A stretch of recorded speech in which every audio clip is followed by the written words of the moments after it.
I'm the fastest man in the world. It's everybody else who's just figuring that out because they usually like a title associated with it. Now, in my head, I'm like, well, if that's what you guys need, I'm going to get it. I'm going to get the proof.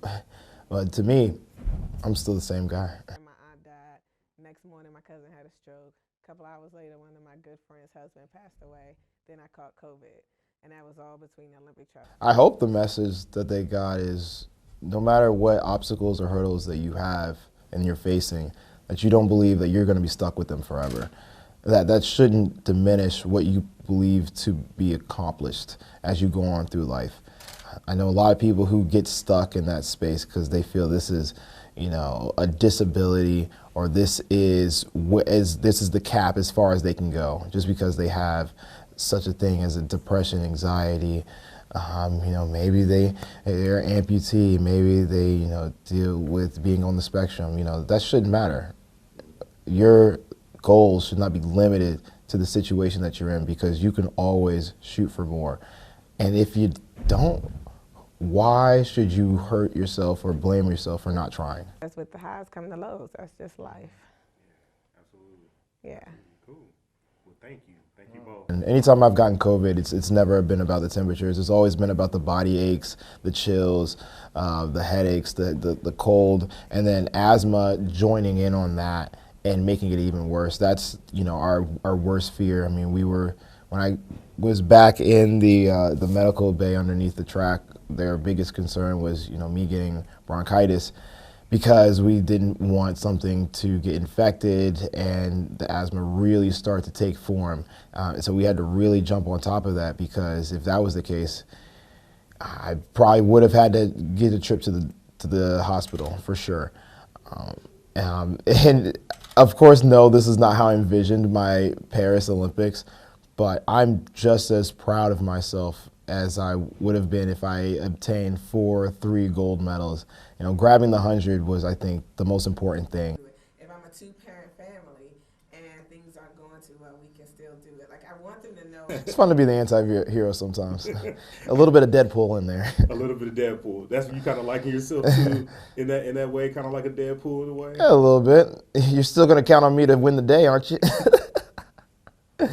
No, but I mean, it is what it is. As my mom used to say, the higher you go up on the ladder, the more your underwear show. So regardless, people are going to have opinions. And to be honest, they've never met me, so they wouldn't know. But everybody who's ever met me comes away saying, oh my gosh, I feel so inspired. That was the coolest guy I've ever met. And everything that, he has accomplished, I think, as mothers, it's not a thing of I consider not. They are.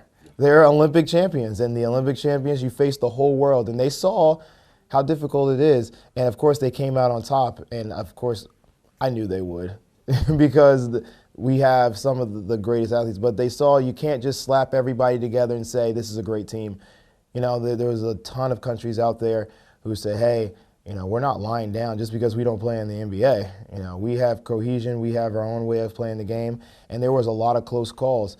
But again, like myself, I have confidence in the U.S. basketball teams that they were going to make it all the way. And I think they were playing Serbia a few nights ago, and they were down probably like 10, 15 points, and my coach was like, oh, they're in trouble now. I said, how close is it? It's like 15 points. No, they're going to win.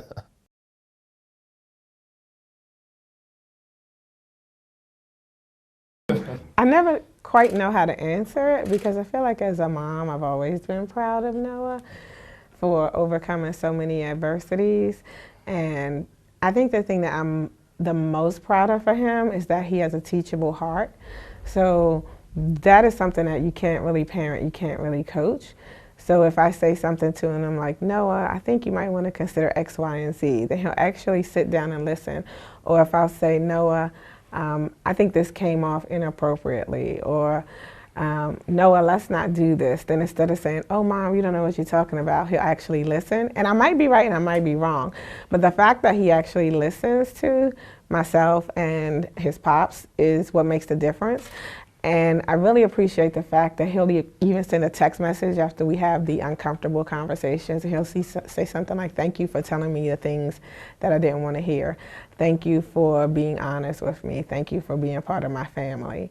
Because those show emotional maturity. So yeah, this is all great and the medals and everything, but it's those moments that I'm the most proud of him for.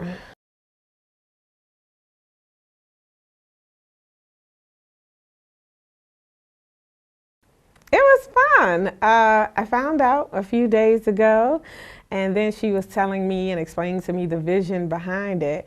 And I was like, oh, this is really going to inspire a lot of people. So I was really excited to be a part of it.